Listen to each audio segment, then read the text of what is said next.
Hello everyone. Today's video is about tasks and jobs that you can do if you choose in September.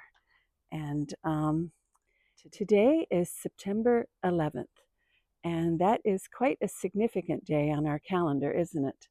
And every year I try to spend some time in my garden and to sort of reflect on how fortunate I have been and just to be grateful for my life, I guess. If you're interested in some tasks that you may want to do in your garden, stick around and watch. And I hope that you're having a good day wherever you are. And I'm wishing everyone all the best. Early September is a great time to divide perennials or plant a perennial into your garden that you bought on sale somewhere perhaps, or one like I have right here that I bought last year, and it's been in a pot since the spring of 2024 when I purchased it, and I think it would be happier if I put it in the ground. So here in one of the shade beds in my back garden, I have a group of hostas, and they're doing really well. There's two of the common green with white edge, and I don't remember the cultivar name. I've had these forever. And in the front of those, there is a Francis Williams, which is one of my all-time favorites. And these hostas, I have cut the blooming stems back because they were starting to look a little messy. And over here, there is a June hosta, which blooms really late in my garden and is still looking really great. The blooms are still looking nice and full. But behind there, there's kind of a hole. I'll try to get out of my own shadow here. There's kind of a hole right here to the left of this hosta, and there's an astilbe. And I'm going to plant a new hosta in there. So I'm going to plant this one over there, and I will show you what it looks like once that's done. So here we are now, and added to my hosta collection is this one. And I don't recall the name, but if I find the tag, I will add it to the video. And I hope that this hosta does a lot better now in the ground than it was doing in the pot. It was doing okay, but I think it will do a lot better. And I'm hoping that, especially with the very light yellow edge, that it will brighten up the back area of this border. Let me know what you think. Maybe one too many hostas? Possibly. Here's another plant in a pot that I think would do a little bit better if I planted it in the garden. And this is a lavender. I'm not exactly sure what kind. Neighbor gave me this cutting last year, and I intend to plant it right behind where it is. But right now, there's a lovely late blooming foxglove, and there's also a couple of these annual sunflowers. These are miniature sunflowers, so I want these to bloom, and then I'll cut them, and there's a zinnia there as well that is just a self-seeded one, I believe. I'm going to clean that out a little bit right there, and right in that corner is where I'm going to plant this lavender. And I'm just loving how well it's doing already. By the way, I just have to mention the powwow wildberry echinacea here. This one in the front was bought in the spring of 2024 as a small nursery plant, but the two in the back, this one and this one, were started from seed in January of this year. and I'm loving them all. Highly recommend them. Another chore that I need to do now in September is to tie back this one branch, as you see here, of the John Cabot rose. It's possibly the healthiest branch on this rose. It's a new one that grew over this summer, but it is sticking straight out from the gazebo with no support whatsoever. And with the amount of snow that we get over the winter, that's probably not going to be a good idea. So I'm going to pull that one back and tie it on to the crossbar, I guess you would call, right here above where the hanging basket is. So that's another job that you can do in September, and that is tie up climbing roses, any new shoots that may be growing on them. So this one I'm going to move over there, and I'll show you what that looks like when it's done. Now the branch is securely attached, and hopefully it will do very well next year.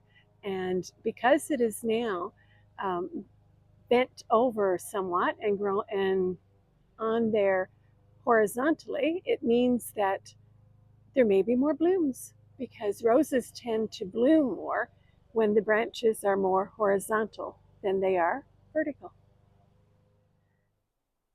Another great job for early September is gathering seeds. And in this pot by our front door, you can see that the nasturtium, this is Alaska apricot, is definitely past its best. But all you need to do to gather seeds is just give it a shake and pick up the seeds that roll off like this. And there's so many of them, and you can see how big they are. And just place them on a paper plate or a ceramic plate and put them in a sunny window until they shrivel up and look like little brains. And they will be fantastic for planting next year.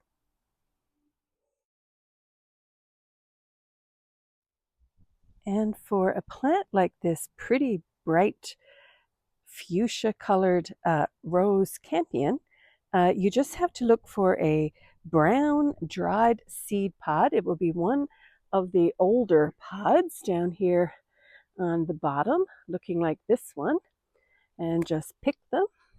Then you can pour the seeds from the pod into a container. And just look at the seeds that you get from just 2 pods. Another gardening task that I find works really well for September, especially the first half of September, is starting to prepare your garden for the next season. And I'm just going to show you an area here where I've already started. I cut a nice crisp edge with my garden half moon edger right here, and I pulled out some weeds, tidied up the edge of this geranium patch that's underneath my Annabelle hydrangeas, and I moved in a couple more of these native foxgloves. This is Digitalis purpurea, and there were already some here, but there were some around the garden in places where they wouldn't be able to thrive, like this little one right here. And so I moved them into this area so that hopefully next year, if these go through the winter in a good shape, there will be a nice little band of foxgloves here. Also, here at the back of this border that's in front of our gazebo, I also tidied up, did some extensive weeding, and put in some fresh soil.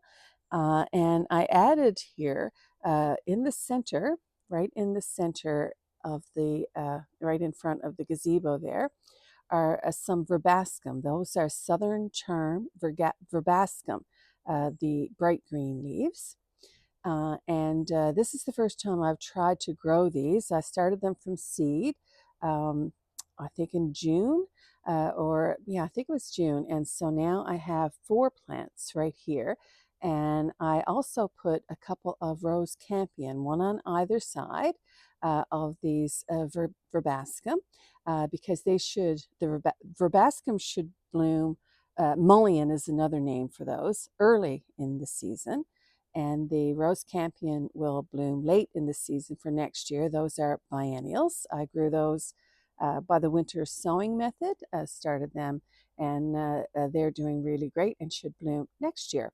But I cleared out even more area. You can see there's a lot of space here, and the reason that I have this area cleared out and I'm leaving it for next year is because this is where I'm planning to plant quite a few of the foxgloves that I'm going to grow from seed. If all goes well, some will be Dalmatian peach and some will be camelot white. And there is another of the rose campion that I put in, and there's a couple more further along in an area that I didn't weed out.